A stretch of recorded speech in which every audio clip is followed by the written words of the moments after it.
Alright, hello everyone. It's been a while. So for this league I've been working on my Blade Vortex Gladiator, the live stacking variant to be precise. So this is going to be a bit maybe a longer video because I think there's quite a few interesting things going on here, a few tags, a few tips and tricks I can give you before we're going very deep into investment. I think I wouldn't know, maybe like 400 div max invested in this character. Um, so not that deep yet, but still a significant portion, obviously. But there, you can definitely do this on a way lower budget, as I started it like this as well. So yeah, as always, I would like to start by having a look at the passive tree. And we'll start with the Ascendancy and sort of explain the choices of Ascendancy here. So yeah, we picked Gladiator, and the reason we picked Gladiator is simply because of its lucky block. That's the only reason. We want lucky block. We don't care about any of the other points. We don't do bleed. We don't use retaliation skill. This is like very little bonus. And War of Attrition is okay, but it only gets its max effect at around 3 minutes. So yeah, you don't want to be in a boss fight for 3 minutes, obviously. The reason we want this block is because we are running the Dissolution of Flesh. And what it does is you reserve life instead of taking damage. Now this is a very annoying effect because each time you take damage you reserve life, and you need to not take damage for 2 seconds for it to stop reserving life and to go back up again. But because we have lucky block, and we are block capped, we have 95% effective block, which means most of the time we won't get hit, which means it's very easy for us to get back our reserve life and sustain this duel. And as you can see, we go from 20.3 to 27.6 life, so it's like basically a non-negotiable to run this duel. So that's why I picked Gladiator. The other reason is I only needed 2 real Ascendancy points on any Ascendancy I was going to play, because the rest I wanted to spec into this Ascendancy. So you get this from the King of the Mist with the invitation. And what I chose here is the extra ring slot, with the downside that you are not able to use utility flasks, but since we are running a Screams of the Desiccated, it doesn't matter because we're not allowed to use flasks anyway. And it also gives us poison immunity. I'll get back to that later, why that's so important. And then other one we run is Unlight Silhouette. So this is a bit of an interesting one. We are scaling our damage with Sacrifice support, which deducts life from you to add flat chaos damage to your skill. The problem is that this deduced life does not count as a cost for the skill, so Unlight Silhouette doesn't work with that. So on first sight that might seem like a pretty bad note, but that's solved by this graph here, which says spells deal added chaos damage equal to 2% of your maximum life, spells cost plus 8% of life. And that last line is very important because that means that now our Blade Vortex costs 6000 life, and that will cause this node to go off. And I think this node on its own is like a 35 or 40% damage increase, which is really good for an Ascendancy, I would say. So yeah, that's why we went this Ascendancy. So yeah, let's go over the tree, go over the jewels, and I'll like sort of slowly explain the inner workings of the build as we go past all the components. And we'll just start from our Ascendancy point onward. So the first thing you'll see here is chance to avoid bleeding. So we are fully bleed immune with these tattoos, as are we poison immune with this way. And the reason that's so important is again because of this Dissolution of the Flesh. Because if you have a dot on you, you will constantly be taking down your health and you'll be constantly reserving it, and there's never a moment you're not taking damage. So eventually you'll die. So damage over time effects are the worst enemy of this build. So any that we can avoid, which is the elemental ailments like Ignite, and then poison and bleed, we want to avoid at all costs. So that's why the bleed tattoos. Unwavering stance, just don't want to get stunned. At this point I don't even know if it's needed at this life total, but whatever. Then we go for some life, and then here we get to our next set of tattoos. These are a bit expensive, I don't know how much they are right now, but these are fire resistant tattoos, and what they do is, together with this jewel, they grant maximum life equal to 50% of the elemental resistance value in the radius. So each of these 6% fire rests also grants 3% maximum life, which makes this pathing very efficient. Bonus is that you also have this node here, which is 15% all ally res, which is 7% life, and also these nodes give resistances, which is even more life. So yeah, that's I would say pretty efficient pathing there. Yeah, rune graph to the witch mark I already quickly went over. Then we move on down. Blood magic, we don't use mana, we only use one aura, so we just remove all mana, get 10% more max life. You could technically turn this off and then run multiple auras and play like that, because the damage loss of this is like 19%-ish. So if you can compensate the damage loss with auras, for example, right now we only run zealotry, but you could maybe run zealotry with purity of elements, and then you'd free up your shock immune boots for other stuff, and then you don't need a storm shroud jewel anymore, which is another good jewel, which can be like 10% damage. So there are some things here. You don't necessarily have to run this, but I think it's the easiest way, and maybe when you really get to min-maxing stuff, it might be worth looking into running mana and running some other stuff with that. But of course we don't have the space to invest in reservation. So yeah. Then of course life nodes, notably also we take all the life masteries so that we get this one, 10% more maximum life if you have at least 6 life masteries allocated. And then we get to our first cluster. So yeah, what we have here is a cluster with Unholy Grace. This was actually, I made this when I was having Blade Vortex, because attack and cast speed is not that relevant anymore. It's nice for the shield charge speed and stuff.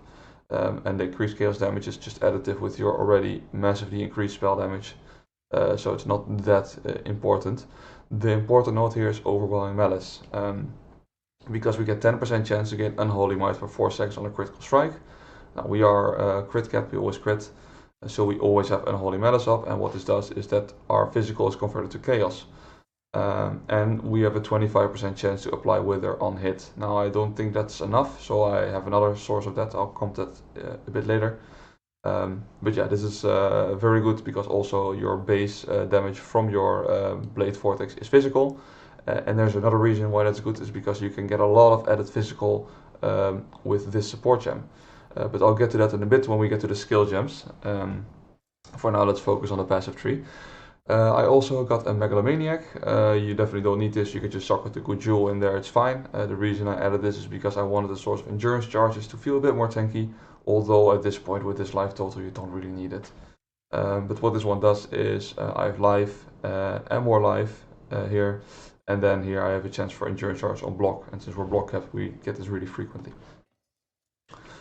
Alright, then moving further up, yeah, some more life nodes. Now this is a bit ugly, right?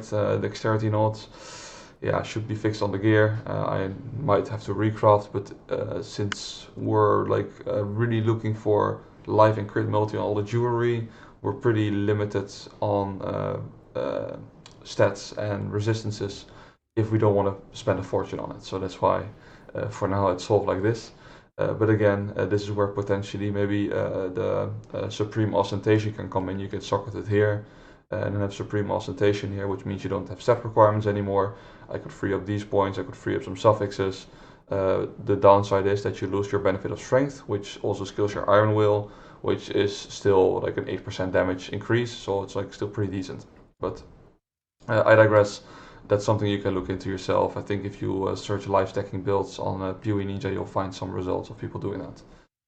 Then Eternal Youth. I think the reason this this whole setup sort of works, because we are not getting hit for our life. We are reserving life, right?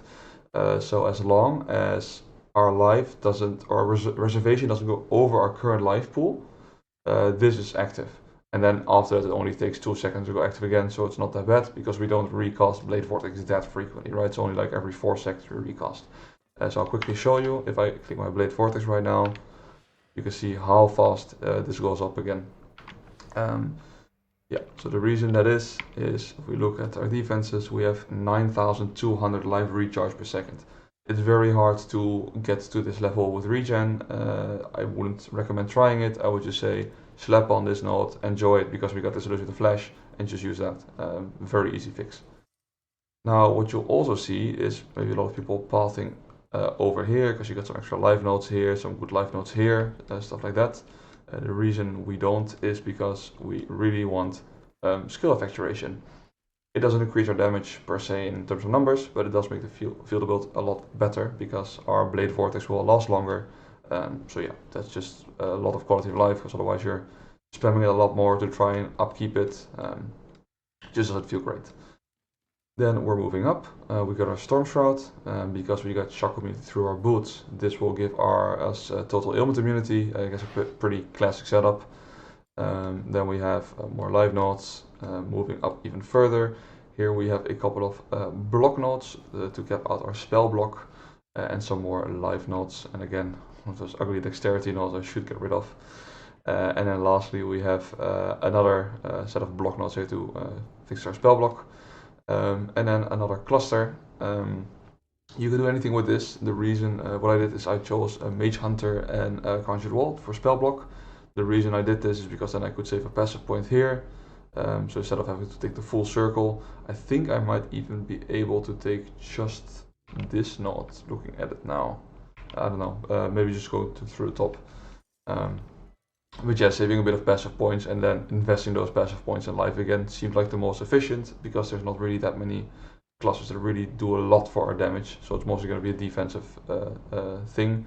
So I figured, let's save some passive points and invest that to get damage in the tree, for example, just by picking up some more life nodes here, stuff like that.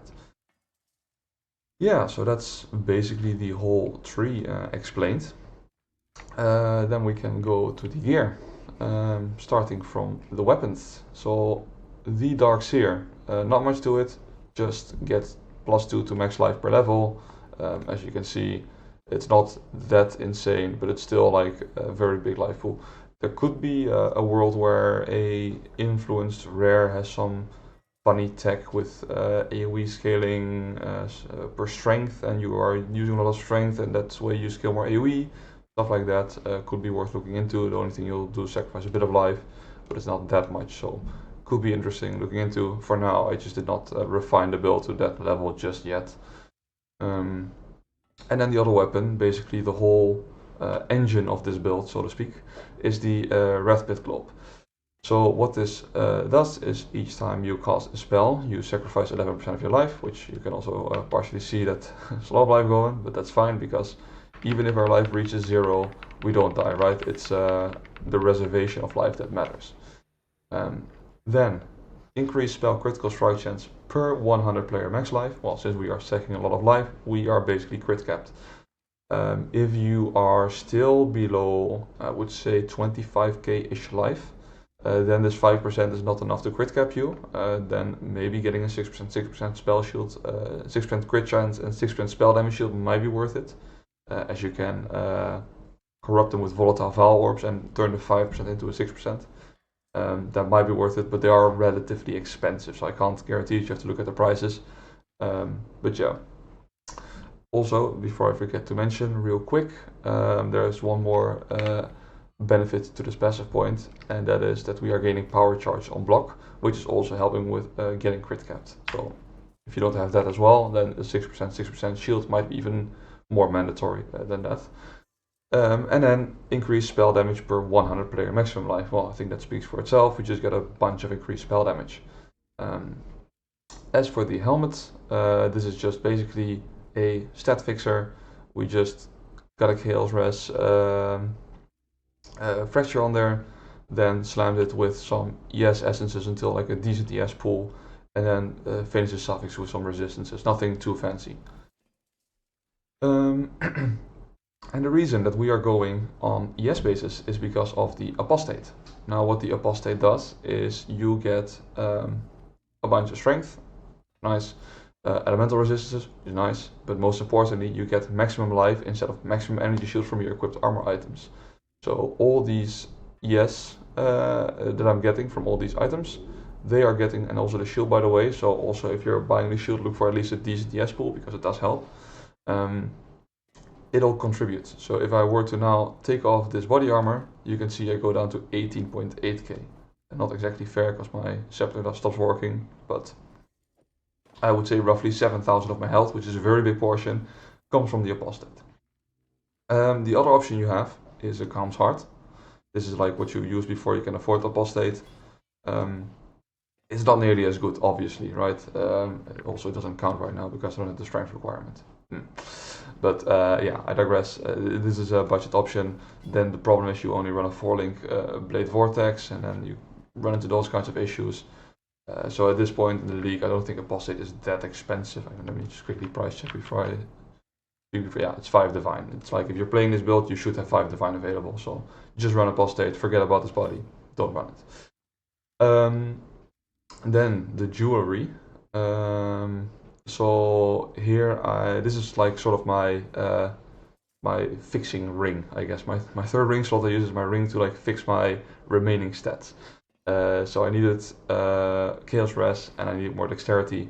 So that's why I basically said, okay, I'm gonna try and craft a global crit multi. I just Essence Slam this until 4 mods, Essence Slam this until crit multi and 1 more good mod. Then use Fracturing Orbs to fracture this myself to get at least a decent fracture of 1 or 2, and then craft it onto this. Just hit it. I think what I ended up doing is just hitting it on a horticrafting bench with Chaos Res. Because the only thing you really care about on the prefix level is max life. The rest doesn't really matter for us in the build. So you just horticrafting bench, reforge chaos until you hit the tier 1 max life. And then you can craft on the strength and dex. But you, of course, that is this is what you need to solve. You need to solve whatever you need to solve for your specific setup, right? Because you might have different suffixes on your gloves or boots or whatever. Then for the amulet, yeah, this is a relatively easy craft. I got a bit unlucky. I think it's a 50-50 and I had it 4 attempts. But what you do is you just basically crit multi-essence, spam a focused amulet, then until you hit tier 1 life, and another prefix that isn't detrimental to your build on, like I wouldn't want less rarity, for example, right? So I wouldn't want to try and miss this when I have more rarity on there. But since it's a focused amulet, you have 2 prefixes, so it's relatively easy to hit the max life. And then you just essence spam until you hit the max life, and then you missed it, and then you hope that both your life and your crit multi get the positive outcome together.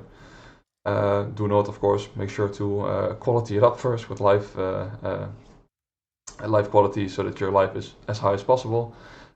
Don't worry about anoint yet. You can get a reflecting oil for like 5k, so it's not any more expensive to anoint it after the fact. So just save your currency on that. If you do happen to fail, at the time of making this, the amulet was 32 divines. I don't know what the base, I don't know what it is now. But since you can get 5 amulets, hand them in for a new one and split that one, the cost you get back is roughly 2/5 of the cost of the amulet. So when it was 32 divines, I think I quick sold them for 11 divines back. So I get 22 divines back from my failed attempts. So it's not that expensive to try and craft, since you can recoup a lot of the cost while doing so. And another good thing is because of the heist contracts or blueprints that are now introduced in the Mirages, these bases are not that expensive. Same goes for the ring. You just hit it with life essences, hit it with crit essences until you get a good life roll. The reason we went manifold is because then there is a lot of prefixes, so it's really easy to hit tier 1 life, and critical multi-essences are not cheap right now, so this was like sort of the cheaper way to do it. What you could do is, of course, get a helical, try and hit some resistances, and then hope those resistances get duped. But then you also run a lot of risk to get negative resistances or negative attributes, and that's very detrimental.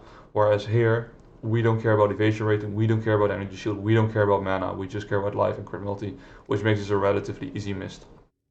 Then obviously, you get a Clown of Such with that, because yeah, if you're it's gonna be cost more to make another ring like that. Shouldn't be that, yeah, it's 12 divines right now, so that's definitely cheaper than the ring, because I think a reflective mist itself is already 12 divines. Then we get to the gloves. So yeah, I also forgot implicits on the helm, physical taken-as, and area of effect to scale up our explosions and our stuff a bit. Alright, then for the gloves. yeah, so here we have Chaos Damage Leases Life, just to keep the life pool a bit higher, make casting a bit easier for us. Not mandatory, but just nice. And then Unnerve on hit for more damage, just get that. So what I crafted here, again, Chaos Rush Fracture. Then what I did is I hit it with Energy Shield Essences until I hit the max life. Then, or you can also go for increased energy shield, either or. The problem is, the good thing is why you want max life is you can still craft an increased energy shield at a relatively high percentage, so still get a lot of value out of it. Then I did the suffix is going to be changed, and then I used a Veiled Chaos Orb to get a Dex int roll on there, because I was in need of both Dex and Intelligence, so this was fixing my build. But since we, after that since we are crafting our energy shield, you just have to YOLO slam and hope something good will. I only got 10% cold res, not great, but you know, I can live with it. I'll probably redo these sometime, but yeah, these are serviceable for now. As for the boots, yeah, so these have the movement speed, onslaught on kill, fracture. There's in the betrayal right now you can get these dropped fractured with the current Atlas 3, I think, so I think they're not that expensive. I can quickly see if I can check what this would cost on Warlock boots, obviously. Okay, the 16 divines is the lowest right now. Maybe if you get like a bit lower roll, let's have a look. 9 divine. So yeah, okay, not that cheap. So probably better off just buying the boots with this roll and try and fracture it yourself, because fracturing orbs aren't even a diff right now. So just fracture this roll yourself. The reason being is that we are not using Mace Rod, so we are relatively slow, so we really want that onslaught for all the extra speed that we can get. So once you have that, what you'll do is you just slam it with the chance to avoid being shocked essence until you hit, I guess, decent rolls. There's not much more to it. You just have to pray, honestly, for this one. There's no fancy trickery going on here. The only thing is that you could use Eldritch Currency if you have really good suffixes that you want to keep. You could use Eldritch Currency to fix the prefix and hit like a maximum life roll on there. But yeah, that does get expensive really fast, and the essence are not that expensive, so it's probably just better to YOLO slam until you hit something pretty good, such as this. And then again, here you see I crafted on increased energy shield. So again, these are not like GG boots. They can get like quite a bit more sets on there. Same for the gloves, which would then again up my health, which would up my damage, but I digress, it's fine. Then, lastly, the belt. So this is the new Screams of Desiccated, and what this does is it gives you shrine buff effects if there is no flask influencing you. Well, since we have the King of the Mist Ascendancy, we are not even allowed to use our flasks, so this is a perfect fit. And the one that we have here is the Master Shrine buff, which I think speaks for itself, right? Because we get a lot of life and area of effect, which is great for Blade Vortex and for our life stacking. But we also use the Groom Shrine, because I think that Blade Vortex without explodes doesn't feel as great. That's not to say you can't play this build without, because I played with this build for the longest time. This is a Master Shrine Shocking Shrine. The reason I play that is because then we have these constant shock novas happening, which shocks enemies for 15% of their health, which just increases your damage, right? And especially if you're early, you don't have that much damage. And I think this base is like, let me just quickly check before I speak too soon. Yeah, it's 1 divine, right? It's like not expensive at all. So that's like a good start. But if you do have the money available to buy this one, it says currently 114 divines. I think yesterday it was 95. It fluctuates a bit, so I don't know what it will be at the time you're watching this video. But yeah, definitely try and get one of these, because it is night and day with how it feels in terms of clear, because everything on the screen just explodes and it's awesome. Speaking of that, let me just quickly look at my sound. Make sure to turn it down a bit before we go into the map in a bit. Yeah, so that's about all the gear. So let's get to the skill gems. So now you see I've quite a bit socketed, but before you can run one of these fancy amulets, what you could run, and what's still very good, is a Untouched Soul. So the reason you run this is because you get flat max life for each empty red socket on your gear. So you just get red sockets everywhere, leave them empty because you don't really need many skill gems. The ones you really need are, in my opinion, Shield Charge with faster attacks, a Despair Curse, and then a Frost Blink, and Zealotry with Eternal Blessing.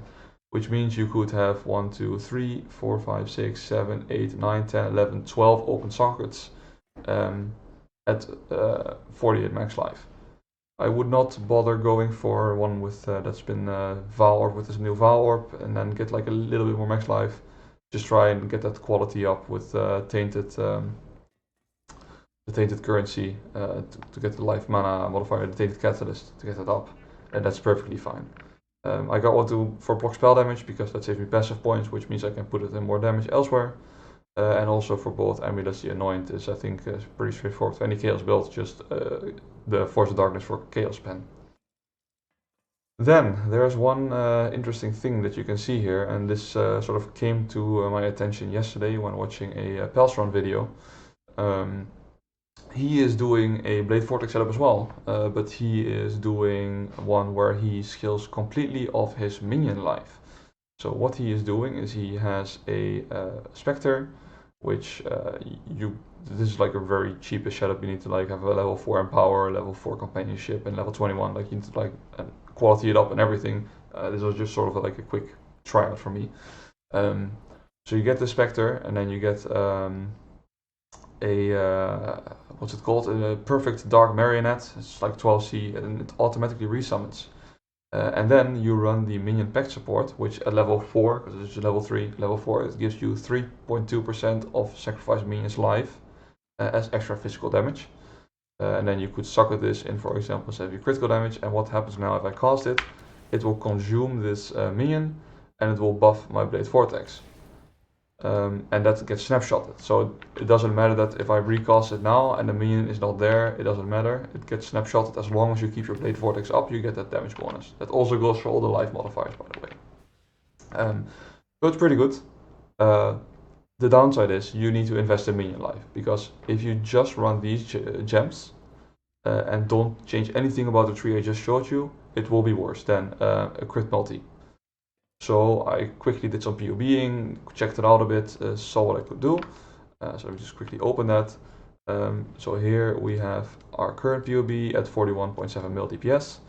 And here is the PoB with the minion swap. So as you can see, we gain a bit of DPS. That is with a Elegant Hubris that uses Supreme Ostentation, because then we can socket all the int ones with 5% max life, minion life. And we have one minion max life node. If this one or the other one is specifically available, we can also get this node, and that would really boost the damage a lot, but there's currently none on the market, and they're probably going to be insanely expensive after the video Pelsron made, so they're not going to be attainable, so that's why I just stuck with one, because that's like realistic. But yeah, that's just with sort of minimal investment. I say minimal because I also used a 21 Spectre, 4 Empower, 4 Companionship, 21 Minion Life, and those are also not that cheap right now, so it is quite a bit of investment, to be honest. But then that does free up the possibility to maybe get a Minion Life Area of Effect Flat Life Cluster socketed here, and scale a lot more Minion Life. Because right now, if we go to calculation and we select our Spectre, we can see it's 127k. But assume, let's say we could get this node here, that means we do need to unspec a couple of points, right, because we can't afford that points. We do go down to 25k health, which is more than enough, obviously. And now if we look at our Spectre Life, it's 160k health. So if we go to our configuration and put this to 168k, you can see we're already up to 48.3 mil. So this is a very strong scaling vector, and also definitely an interesting route to go. I just sort of enjoy the classic go all out on life and get as big of a life pool as possible aesthetic of the build I'm playing. So I'm probably going to stick to that and not bother with minions, because I think this 41 mil, or if I have my Righteous Fire of 50 mil DPS, is more than enough. But that is something you could look into. Obviously, that is something I would only recommend also doing once you have your focused amulet, because then you can socket all these things with stuff like minions. Otherwise, you want to, of course, keep them empty for the flat life. So that's basically these 4 gems. Then here I have a Despair Curse, which I manually cast to give enemies negative Chaos Res. I have my Shield Charge to get around the map, a Frost Blink as well, and we run 1 aura, which is Zealotry. That makes me realize I have also during the passive tree skipped over 2 passive jewels, or 3 even, so to speak. First one being the Watcher's Eye. So we use a Zealotry Watcher's Eye, right? And what we do is we, of course, Zealotry creates consecrated ground. So while affected by Zealotry, the enemies take 9% increased damage if they're on our consecrated ground, which is just like a war multiplier on top of our stuff. And then a very obscure one, but I think very important one, is you gain Arcane Surge for 4 seconds when you create consecrated ground. And the reason why this is so important is because the support gem, the Arcane Surge support, because it gives more spell damage while you have Arcane Surge, and it's a very, very strong support. But since we have no mana to spend, we cannot gain it naturally, so this support was out of the question. And then the next best support was something like Culling Strike, which is like a 15% damage increase average, right? And this is like a 35% damage increase. So that jewel gives us a lot of extra damage by allowing us to obtain Arcane Surge and using that. The other jewels that we are using right here is a Balance of Terror. Immunity to curses if you've cast Despair in the past 10 seconds. Not that important. I've run the longest time without it, but I figured it just felt nice to just have it and make the build feel complete. The important one is the Inflict Wither for 2 seconds on hit if you've cast Despair in the past 10 seconds. Because that's just a lot better than 25% chance, and with this we can upkeep like the full 15 Wither stacks on enemies, because Blade Vortex hits actually very frequently, especially if you also cast a few Vaal ones to hit with you together as well. Yeah, as you can see, hits enemies every 0.13 seconds. And this every 0.6, so it's a bit less, but I think that goes up with the blades incrementally.